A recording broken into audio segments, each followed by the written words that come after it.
Salam sejahtera, terima kasih kerana bersama dengan saya di Nazil Unity Channel. Benarkah PAS sedang diperalatkan parti bersatu? Ditulis oleh Norman Redzwan, dipetik dari Harapan Daily. Walaupun Muhyiddin pernah berkata, maksud PAS itu parti ajaran sesat.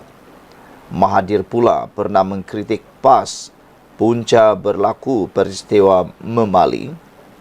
Wan Ahmad Faisal juga pernah berkata penyokong PAS bodoh, PAS tetap menerima mereka. Sedangkan realitinya, Datuk Seri Anwar Ibrahim tidak pernah menyesatkan PAS, DAP tidak pernah membodohkan penyokong PAS, Amanah tidak pernah membinatangkan PAS. Ketiga-tiga parti ini tetap dianggap musuh oleh PAS. Sebenarnya, kata Rizwan, Muhyiddin sangat licik dalam permainan politik. Muhyiddin menggunakan Tun Mahathir untuk menjatuhkan Tun Abdullah Badawi, sehingga Paklah menzahirkan duka cita sikap Muhyiddin itu di pentas terbuka. Kemudian, Muhyiddin cuba menjatuhkan Najib, kononnya kerana kes 1MDB. Namun sebelum dijatuhkan, Najib lebih hebat, lebih ampuh apabila bertindak lebih awal, menjatuhkan Muhyiddin dari kerusi timbalan Perdana Menteri. Tidak selesai di sana dan tidak berputus asa, Muhyiddin sanggup pula menyembah Anwar Ibrahim di penjara. Ishan Anwar merestukan bersatu untuk bersama PH pada waktu itu. Selepas Pakatan Harapan berjaya memenangi PRU14, Muhyiddin pula mengkhianati Mahathir dan terlebih lagi Anwar Ibrahim. Akhirnya, Muhyiddin menjadi Perdana Menteri.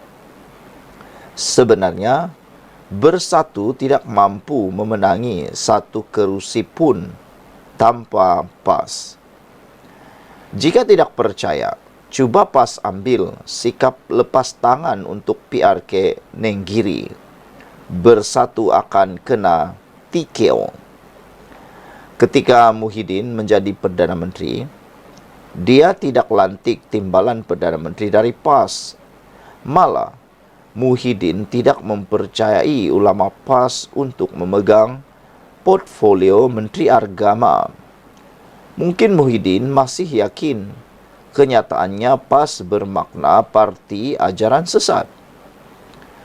Tapi bila dah jadi kerajaan, bersatu pula yang banyak bolot jawatan penting dalam kabinet. Manakala PAS hanya diberi jawatan berportfolio rendah dan jawatan pengerusi GLC sahaja.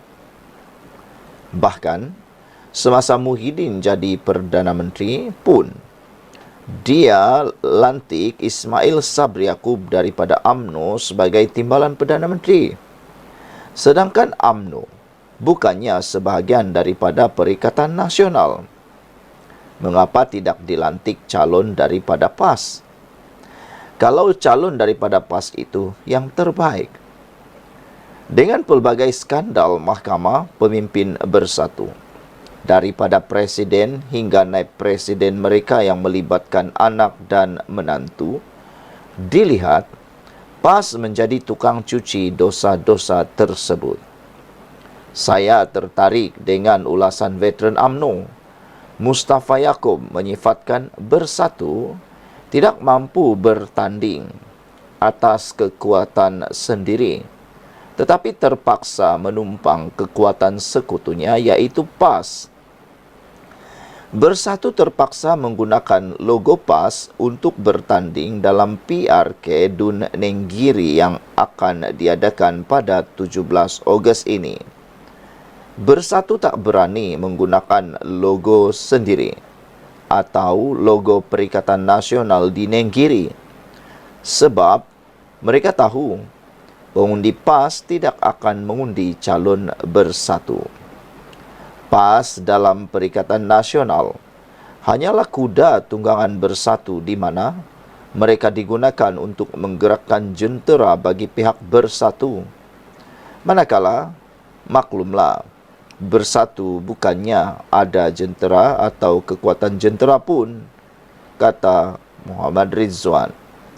Nampak tak betapa hinanya kedudukan PAS dalam Perikatan Nasional? Eloklah PAS tunggang agama, bersatu pula tunggang PAS, kata beliau lagi. Saudara-saudara sekalian, pendedahan ataupun pencerahan daripada Norman Rizwan ini amatlah jelas dan membuka minda kita. Agak signifikan, agak kesian, dan agak menyedihkan apabila parti PAS yang mana mempunyai kekuatan yang lebih besar, 5-6 kali ganda lebih kuat daripada parti bersatu, tanpa mereka sedari mereka diperalatkan oleh parti bersatu, kata Norman Rizwan. Lebih malang lagi ialah kita ketahui bahawa Muhyiddin pernah berkata maksud PAS itu ialah parti ajaran sesat. Mahathir pula pernah mengkritik PAS punca berlaku peristiwa Mali. Wan Ahmad Faisal yang hebat dipertahankan oleh PAS ketika ini, yang mana sehingga membawa kepada doa kunut nazilah di parlimen, pernah juga berkata bahawa penyokong PAS bodoh. Tapi yang menghairankan, PAS tetap menerima mereka. Walhal kebenarannya, Datuk Seri Anwar Ibrahim, Perdana Menteri Malaysia yang dimusuhi oleh PAS dan bersatu ini, tidak pernah sebenarnya menyesatkan PAS. Tidak pernah menggelarkan PAS itu sebagai parti ajaran sesat. Anwar Ibrahim tidak pernah lakukan itu. DAP juga yang walaupun dibenci sangat oleh Perikatan Nasional yang digunakan sebagai naratif, tidak pernah pun membodohkan penyokong PAS. Jauh lebih daripada itu, amanah serpihan daripada parti PAS tidak pernah membinatangkan parti PAS. Ketiga-tiga parti ini tetap dianggap musuh oleh Perikatan Nasional dan PAS. Jadi, di mana kewajaran untuk menganggap mereka musuh? Menurut Norman Rizwan. Sekian dulu, kita jumpa lagi.